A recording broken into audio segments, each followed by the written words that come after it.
we were hoping that they would try and pay that gap, but there's really nothing.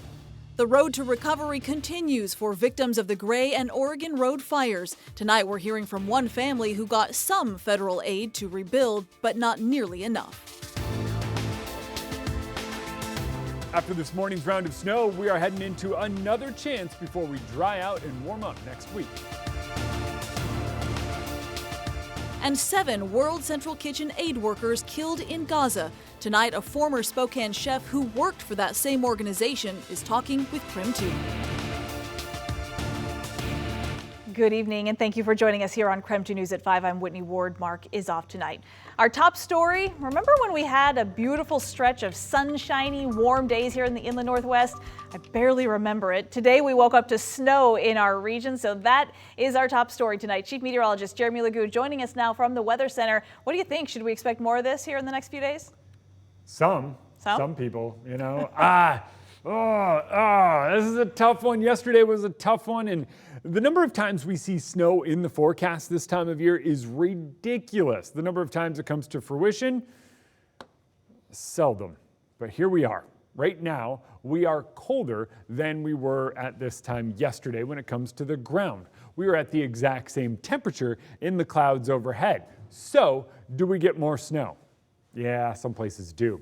Especially if you're up in the mountains. Look up past 4th of July Pass. You're in on it. But you got to go up to 3,000 feet. I know I said that yesterday. I said, oh, not until you get up over 3,000 feet do you have to worry. And here we are with snow on the ground. But it's a weirdly similar atmospheric dynamic. We are missing 2 ingredients that gave us the snow last night and early this morning. So what I think is more likely is that we kind of watch the snow fall where if you still have snow kind of on the roads, you have the potential to see more snow. Does that make sense?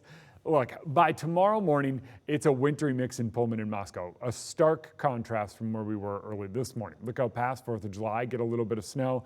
And then what winds up happening is it's a rain-snow mix off to the north and in the mountains.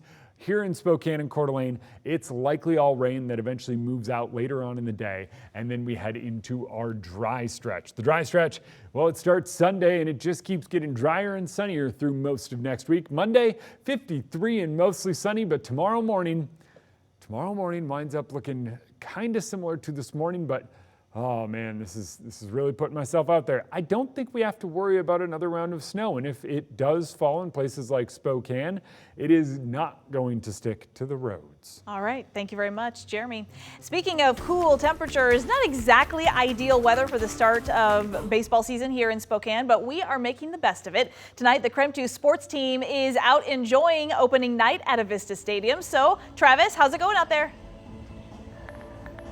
Oh, well, Whitney, I know it's not ideal, but we're baseball guys. We love this. I'll take baseball even if it's snowing, so just fine. And the wind's not even bad this year, so it's really not that cold. Now, obviously, opening day comes. That means you can start listening to the Indians on the radio. Well, our teammate, Mike Boyle, of course, is the voice of the Indians, so we thought, why not give you guys that home view? So, way up there, there's our guys. Mike Boyle and Andrew Quinn.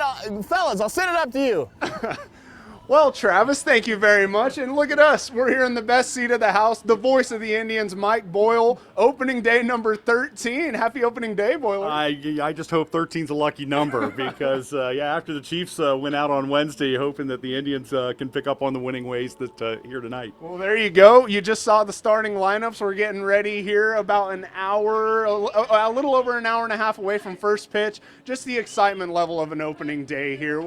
Talk us through it. It's awesome. I mean, there's nothing like it in sports. I mean, you can look at the opening kickoff weekends in the NFL, opening tips in the NBA, opening weekends of Stanley Cup playoffs. It just nothing like it in baseball. I mean, it's just a lot of fun. Everyone's so optimistic. Everyone's so up. Because you play so many games. There's such an opportunity that even if you get off to a somewhat slow start, you can make it up later in the year. And baseball's just America's game anyway, right?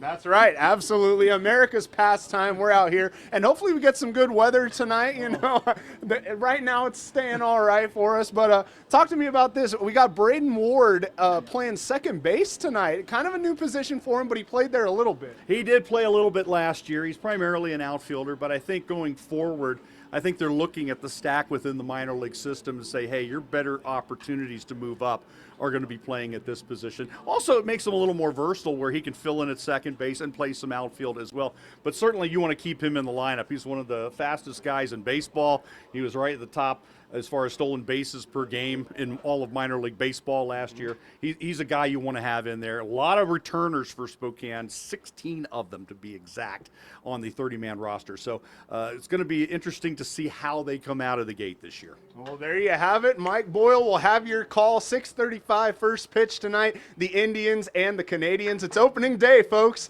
Whitney, I'll send it back to you. It's going to be a good night. Thank you very much. Travis, Andrew, Mike, thanks again. And if you can't make the opening night or KREM 2 night tonight, there are going to be a ton of other fun themed nights planned for this baseball season. So we know they have 66 different promotional nights for fans to enjoy to highlight local nonprofits and businesses. On April 19th, the Indians will have King Carl Night. It's going to feature specialty jerseys that will be auctioned off after the game. That's to benefit the Sandy Williams Fund. Also this year, there will be several chances for you to bring your furry friends to the game with you. Gotta love that. That's for Scraps Bark in the Park Night, the first of which is May 2nd. Then happening on June 23rd, the Spokane Indians will honor their partnership with the Spokane Tribe of Indians with Native Culture Day. In other top stories tonight, we now know the names of the Spokane County deputies who shot and killed a child rape suspect in Deer Park 1 week ago today. Last Friday, Deputy Josiah Luce and detectives Samuel Turner and Travis West were assisting the Stevens County Sheriff's deputies who were serving a warrant for a suspect who had failed to appear in court for a child rape case. Deputies say they negotiated for several hours trying to get that person to come out. Ultimately, they decided to enter the home. That is when they say deputies had to fire their gun and did kill the suspect. Per standard procedure, all of those officers are now placed on leave. And an update for you now on a story that we have been tracking since Sunday night. Investigators say they have recovered a gun and 2 bullet casings at the scene of a deadly shooting. They searched the scene of a suspected arson in west central Spokane. That's where they say one man was shot and killed by police. The arson suspect and the men who were killed are 2 different people. Police shot and killed 38-year-old Alan Jenks, saying he wasn't cooperating with their investigation and shot his gun when police tried to detain him. The officers in this shooting are also on leave tonight. We have secured enough jurors for the exercise of peremptory challenges. We will plan on that occurring Monday morning. The 5th day of jury selection in Chad Daybell's murder trial ending just a few hours ago. Daybell is accused of killing and conspiring to kill his first wife, Tammy Daybell, along with 2 of his current wife, Lori Vallo's children, Tylee, Ryan, and JJ Vallo. Now, since Monday morning, the judge, prosecution, and defense worked to whittle down the pool of jurors from thousands to 57 potential jurors who will move on to the next round. That next round of jury selection, as you heard, will begin on Monday.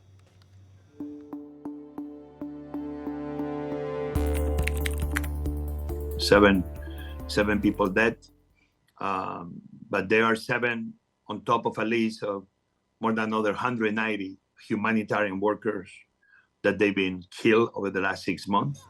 This morning, Israel's defense forces admitting they were behind the deadly attack on a humanitarian aid group in Gaza. They said it was a grave mistake and they fired 2 of the officers who were involved. They sent out a statement this morning. It says the investigation's findings indicate that the incident should not have occurred. They say the people who approved that strike thought they were targeting Hamas personnel. 7 aid workers with the World Central Kitchen, though, died in that attack on Monday. And World Central Kitchen is a charity that helps feed people all around the world. Our Nicole Hernandez talked to one man who volunteered with the organization while living here in Spokane.